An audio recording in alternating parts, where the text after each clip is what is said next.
Assalamualaikum warahmatullahi wabarakatuh. Perkenalkan, saya Kika Nur Alif Ramadanti dari kelas 12 Akuntansi 1, nomor absen 20.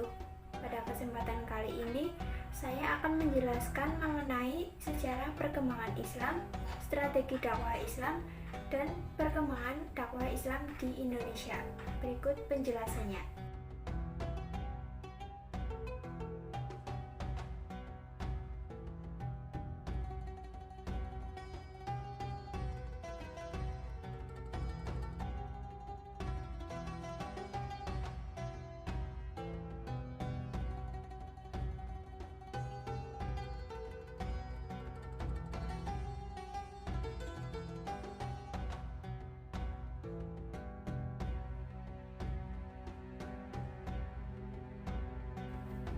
Yang pertama yaitu teori Gujarat.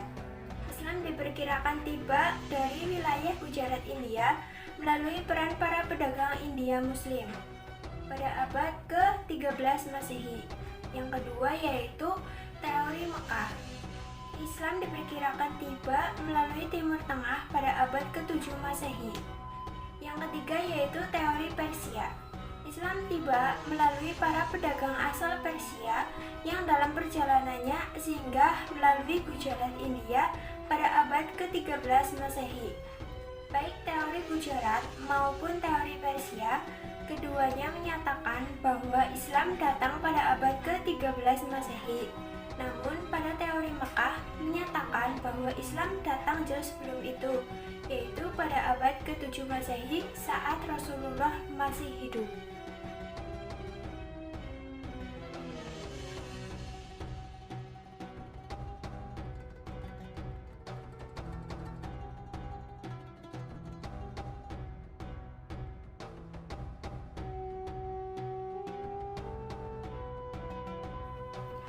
Dari ketiga bukti yang mendukung teori Mekah, ada beberapa bukti lain.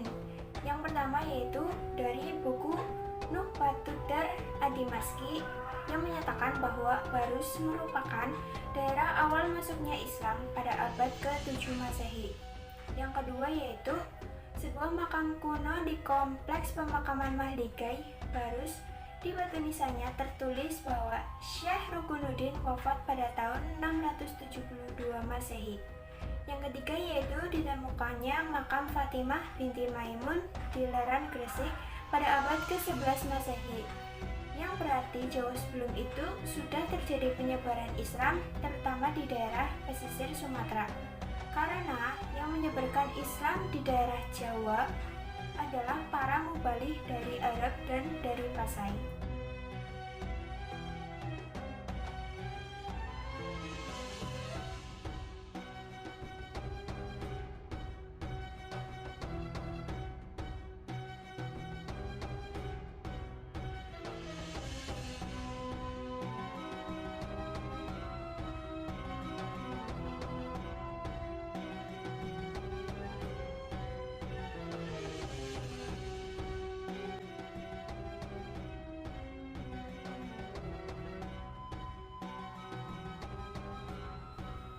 Dari pengertian tersebut, ada beberapa kegiatan yang digunakan sebagai sarana untuk melakukan penyebaran Islam di Indonesia, seperti perdagangan, perkawinan, pendidikan, kesenian, tasawuf, dan politik.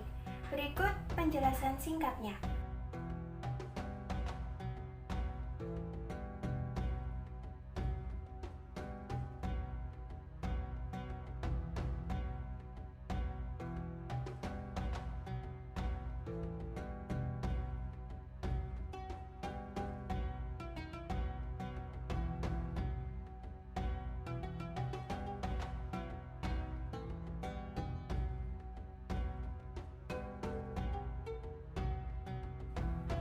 Hubungan perdagangan ini dimanfaatkan oleh umat Islam sebagai sarana untuk berdakwah.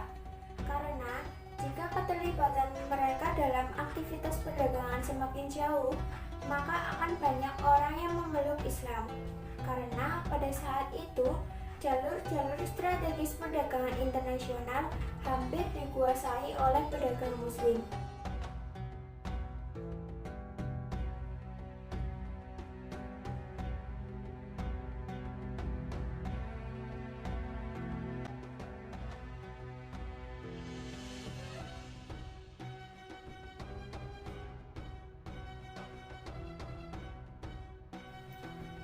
perkawinan ini lebih menguntungkan lagi jika terjadi antara saudagar muslim dengan anak bangsawan atau anak raja. Karena raja, adipati, atau bangsawan memiliki posisi penting dalam masyarakat, sehingga dapat mempercepat proses islamisasi. Beberapa contoh yang dapat dikemukakan yaitu perkawinan antara Raden Rahmat atau Sunan Ampel dengan Nyai Manila, Sunan Gunung Jati dengan Putri Kawunganten, Brawijaya dengan Putri Campak, orang tua Raden Patah, Raja Kerajaan Islam Demak, dan lain-lain.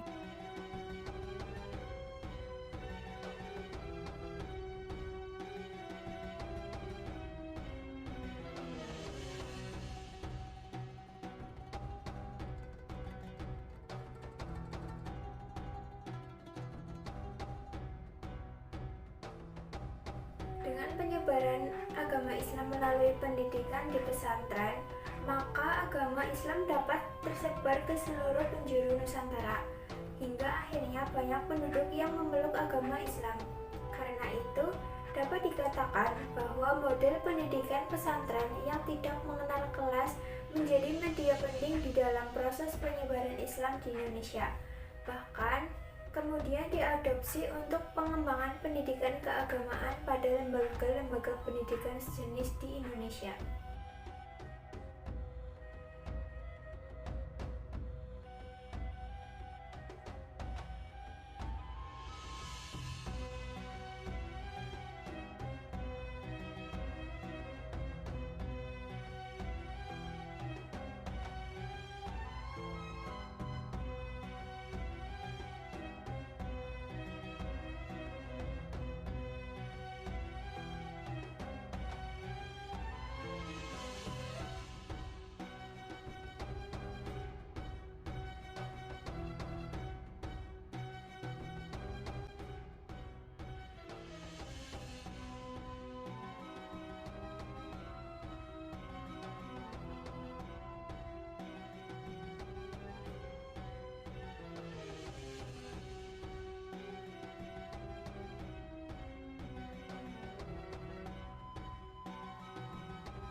Selain wayang, penyebaran agama Islam dapat dilakukan dengan seni bangunan, seni pahat, seni ukir, seni tari, seni musik, dan lainnya. Sebagai contoh, masjid di Kudus yang terkenal dengan menaranya. Hal tersebut menunjukkan bahwa Islam disebarkan dengan cara yang damai dengan mengakomodasikan kebudayaan setempat. Cara ini sangat efektif untuk menarik masyarakat agar mempercepat proses islamisasi, sehingga lambat laun masyarakat akan memeluk agama Islam.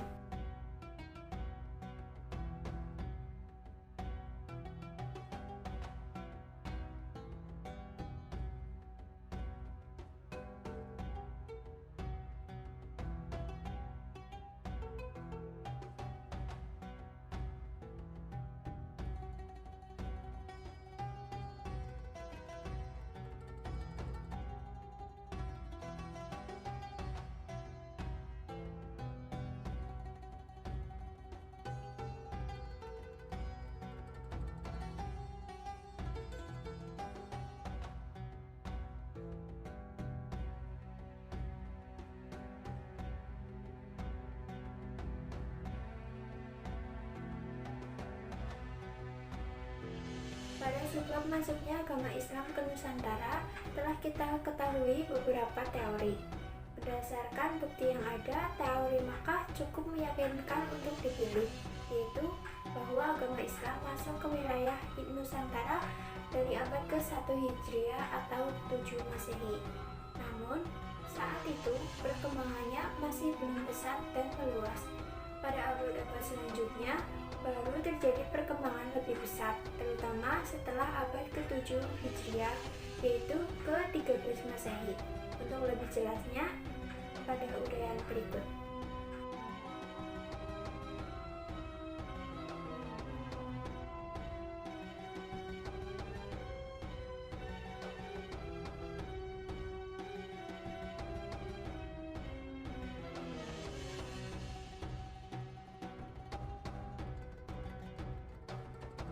Pada perkembangan perkembangan agama Islam di Sumatera, penyiaran agama Islam dilakukan secara pelan-pelan dan bertahap karena adat di Sumatera sangat kuat. Dengan arif dan bijaksana, para mubalik dapat memberikan pengertian pada masyarakat dan akhirnya masyarakat Sumatera dapat menerima agama Islam dengan baik.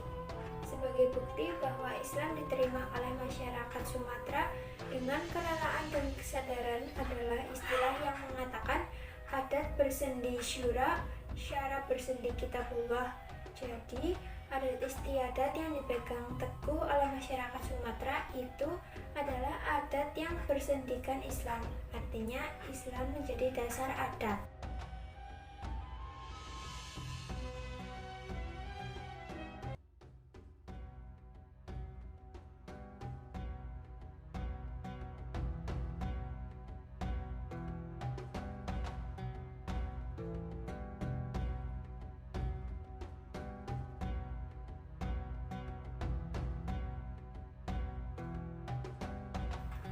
Di antara Kalimantan, Maluku, dan Papua yang terjadi penyebaran agama Islam sangat pesat yaitu berada di Kalimantan. Sedangkan dengan perkembangan agama Islam lebih lambat yaitu di Papua.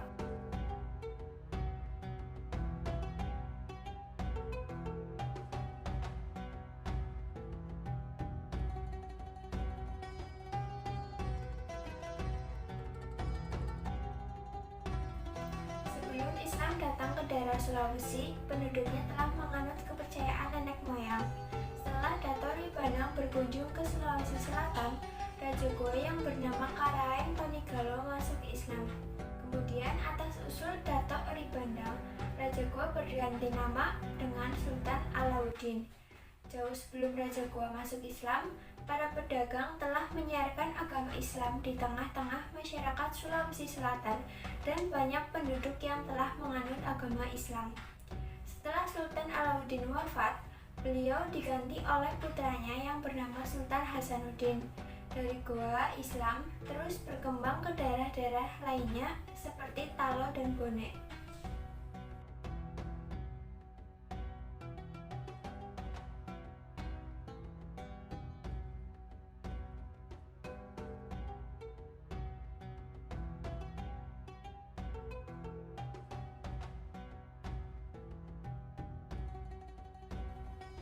Perkembangan Islam di Nusa Tenggara diawali dari daerah Lombok yang penduduknya disebut sebagai suku Sasak. Kemudian menyebar ke berbagai daerah seperti Flores dan Sumbawa.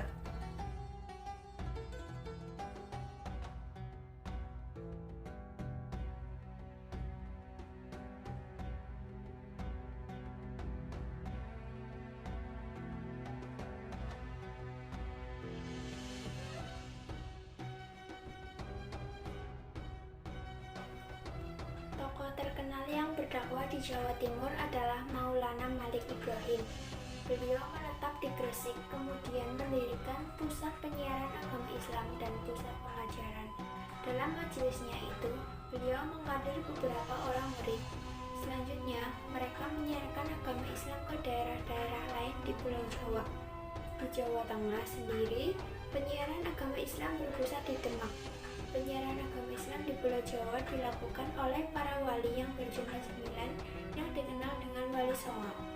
Kemudian, murid-murid Wali Songo turut pula menyiarkan agama Islam ke daerah pedalaman Pulau Jawa sehingga agama Islam berkembang dengan pesat.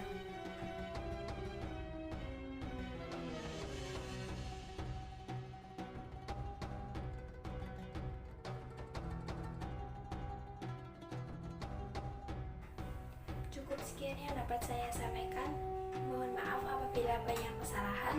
Terima kasih. Wassalamualaikum warahmatullahi wabarakatuh.